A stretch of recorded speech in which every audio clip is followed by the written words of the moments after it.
everyone, Vicki Odell, the Creative Goddess here, and I thought I would show you how to make these handy dandy sanding sticks. Now this isn't an idea that I came up with. I learned this from Helen Driggs at Bead Fest.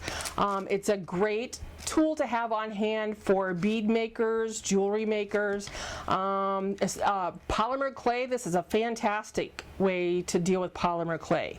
So what you'll need are these paint stirring sticks from your favorite paint store.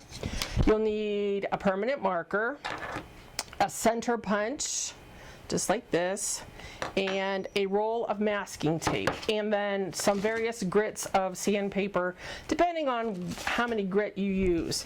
I'm making 5 sticks here, and I'm just going to take out a piece of sandpaper. This is really a great quick tool, and I think you're going to love it. I love this when Helen showed us how to do this. So this is 320 grit sandpaper, and I have my paint stick with 320 written on it. That way once I roll this up, I'll know what the sandpaper is, because once you roll it up, the number's on the inside and you can't tell.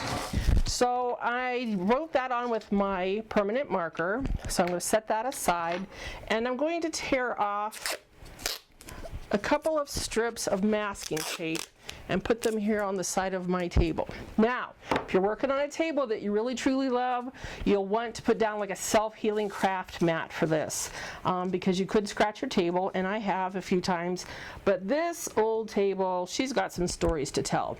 So you're going to take your center punch, align your paint stick to the edge of the sandpaper, and we are just going to go down and scribe a light line. Don't cut through the sandpaper.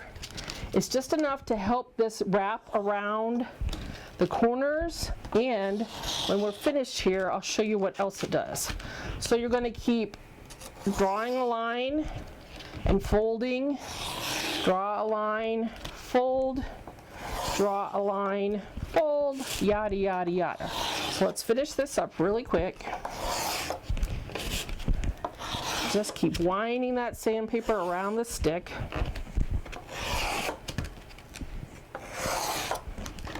You see how I'm scratching the table up here, so you'll definitely want to use a craft mat. Okay, so that's done, and we're going to take our handy dandy masking tape and secure this onto the paint stick. So make sure that's adhered nicely, and there you have your paint stick. You can sand your beads. It's just so much easier than wadding up a piece of sandpaper and trying to get in and sand your whatever it is you're working on.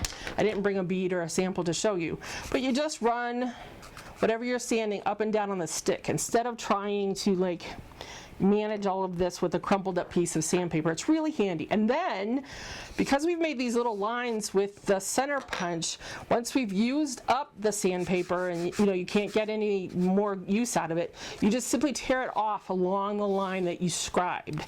So you'll tear it off from here and tear it to this scribed line, and then you have a brand new side of sandpaper to use. So it's really, really handy.